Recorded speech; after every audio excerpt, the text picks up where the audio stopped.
Welcome to the Creative Play and Podcast Network.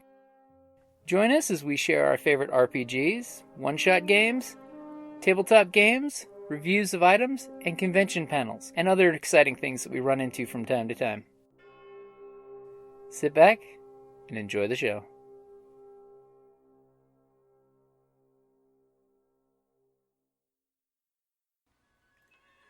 Hi, this is Kelly, aka Trixie from Ragnarok and Roll, a Scion to Ragnarok story, and Tilda Wimblewick from D&D Journey of the 5th Edition. First off, I would just like to say thank you to everyone for listening to our varied adventures, as well as for rating us on iTunes and RPGpodcast.com. If you haven't rated us yet, we would greatly appreciate it if you could. And if you're looking for more ways to support our efforts, we are now on Patreon, a great site where you can help us continue making more podcasts, as well as some special surprises for our patrons. If you can, please look us up at www.patreon.com/cppn. Every little bit helps. And again, thank you for listening. Hey guys, welcome back to Creative Play and Podcast Network, #RPGADAY2018. So we are at August the 12th, the Wildest character concept. So for the Wildest character concept for me, I would have to go with the idea of a demigod I played in Rifts, because a friend of ours, Dan, he was playing a Mystic Knight demigod for Rifts, which is a fairly uber character. So I created a demigod of Thor, who is a techno-wizard from the Northern Gun Republic, which meant he was all about cool power armor with magic attachments, with magicking up all of the armor components, so that way he could do cool things like, sticky missiles that could stick to the target and then explode, or a missile that when it explodes casts carpet of adhesion, which makes a power armor suit adhesive to whatever it's touching. Knock it on its butt, hit it with the missile, you're now floundering like a turtle on the ground.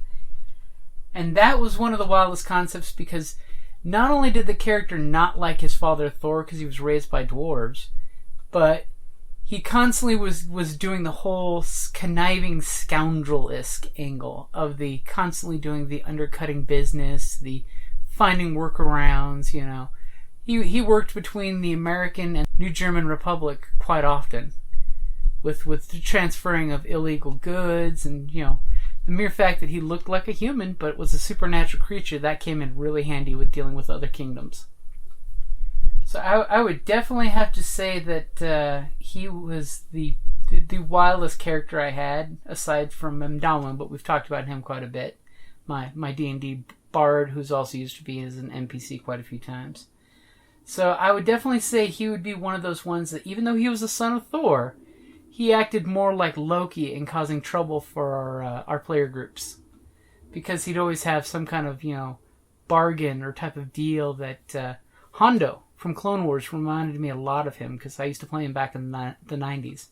So when Hondo came out for Clone Wars, the space pirate scoundrel guy, he reminds me a lot of that character.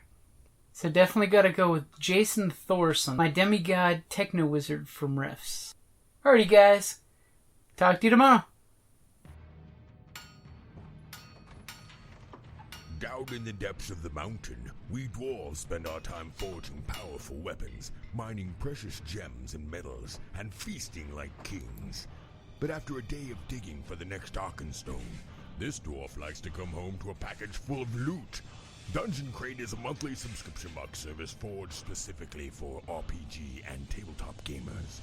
Miniatures, dice, tokens, coins, maps, modules, terrain pieces, handcrafted items, RPG jewelry, and more are yours for only a few gold per month.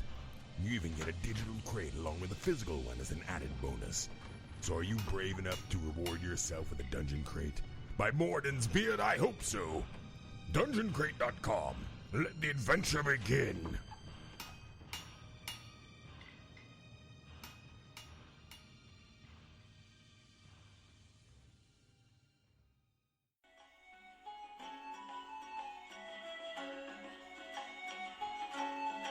Thank you for listening to the Creative Play and Podcast Network, and feel free to enjoy our other shows such as D&D Journey of the 5th Edition and Scion, Ragnarok and Roll, a Scion hero to Ragnarok story. Thank you for listening.